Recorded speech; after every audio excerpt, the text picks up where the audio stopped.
आज पब्लिक होलिडेको दिन अरू बिजी दिनभन्दा अलिक फरक भ्लग ल्याएको छु र सबैजनाले हेरिदिनु होला।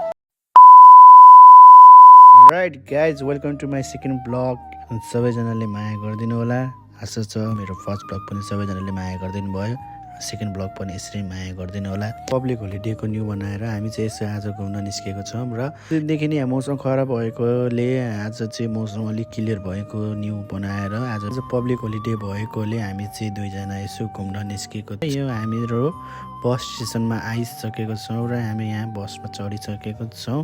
अहिले चाहिँ हामी यहाँबाट बसमा जाँदैछौँ र हामी बसमा चढिसकेको छौँ। अरूदेखि हामी जाने ठाउँ चाहिँ एराउन्ड 20देखि 15 मिनट लाग्दो रहेछ र हामी फाइनली हामी आइसक्यो। यहाँको चाहिँ वेदर क्लियर नभएकोले अलिक चिसो भएको छ। यहाँको भ्यू हेर्दै हामीहरूले फोटोहरू नि खिच्यौँ र भिडियोहरू बनायौँ र यहाँको बच्चाहरू चाहिँ यस्तो राम्रो साइकल गर्दै हिँड्दैछन् र यहाँ आउँदा चाहिँ आनन्द आयो। सधैँ त्यो काम र दौडको धुपले गर्दा आज चाहिँ अलिकति मुड फ्रेस बनाउनको लागि सधैँ काम काम भनेर बस्नु हुँदैन। कहिलेकाहीँ आफ्नो लागि पनि टाइम दिनुपर्छ र घुम्न आउनुपर्छ। हामी चाहिँ यहाँ फोटोसोटो खिचेर हामी बाहिर निस्किँदाखेरि चाहिँ यहाँ चाहिँ चिल्ड्रेन पार्क एकदम राम्रो रहेछ र बच्चाहरूलाई खेल्ने ठाउँ चाहिँ एकदम राम्रो रहेछ र यहाँ आफ्नो पेटहरूलाई नि घुमाउन लिएर आउँदो रहेछ। हामी चाहिँ यहाँ आइसक्रिम खानको लागि आइसकेको छौँ र आइसक्रिम किनेर हामी चाहिँ अब घर जान लागेको छौँ। आजको दिन चाहिँ यसरी नै कट्यो साथीभाइहरू। हामी चाहिँ अब आइसक्रिम खाँदै घर जाँदैछौँ र सबैजनालाई आजको लागि यति नै।